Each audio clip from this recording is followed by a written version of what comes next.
Good afternoon mga katek. Ito ngayon ang ating update about sa ating grid tie. Ang harvest niya ngayon ay 903. Ang ating consumption na lang ay 16. Nakabukas po yung aking aircon yan, yung aking 2.5. Ayan, nakabukas. Ayan. Yan ang aking aircon na 2.5. Nakabukas po siya ngayon. Bali, tinetesting ko yan, yung ating limiter. Yung talagang gumagana. So far, so good naman yung ating yan yung ating harvest, 878. At ang consumption na lang natin ay 20. Kanina nag 1.4. Pabago-bago yan. Pag siyempre pag umaandar yung compressor ng ating inverter, tataas yung consumption yan kasi hindi naman masyadong araw ngayon. Although meron siyang araw, may sikat ang araw, kaso hindi masyado, hindi katulad kanina, medyo gumaganda ang harvest niya, umabot ng 1.4 kanina, but still so good pa rin. Ang consumption na lang natin ay 20 watts. Biruin nyo, 20 watts ang consumption.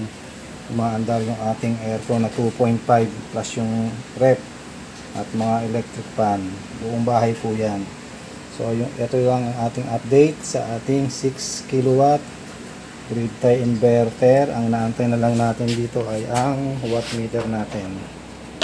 Yan, 8-in-1. So pag dumating tomorrow Sunday, kabit na po natin yan. Tomorrow is Saturday. After Saturday, it's a Sunday. Ganun lang. Yan, sabi ko makulit eh. Yan, consumption na lang ay 15. Oh, biruin nyo, 2.5 kilowatt yan 2.5 horsepower ang umaandar na aircon. Ang consumption niya na lang ay 15 watts. Mas mataas pa yung electric fan. Parang ano na lang yan, isang LED. Ang harvest niya ay 800. Ayaw mag-focus.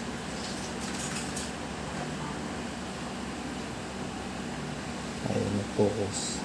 Yun, 881. So diyan naglalaro.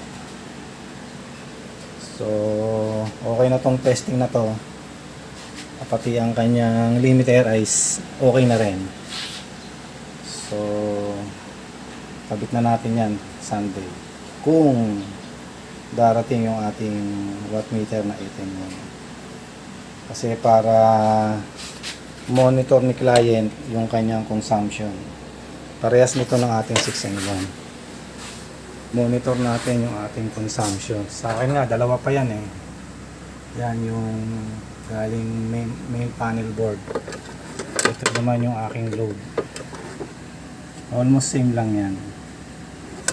Yan kaya meron akong ganyan kasi nga yung output yan ng aking off-grid. Yan yung kaya may 2 watt meter ko. So, yung ating off-grid ay nakatiwangwang pa rin. Naantay pa rin natin yung ating battery. So, yun lamang po mga katek. Ipinakita ko lang sa inyo yung update natin na ngayon ay 12:30 ng tanghali. So, yun lamang po at isang magandang hapon po sa ating lahat. God bless us all.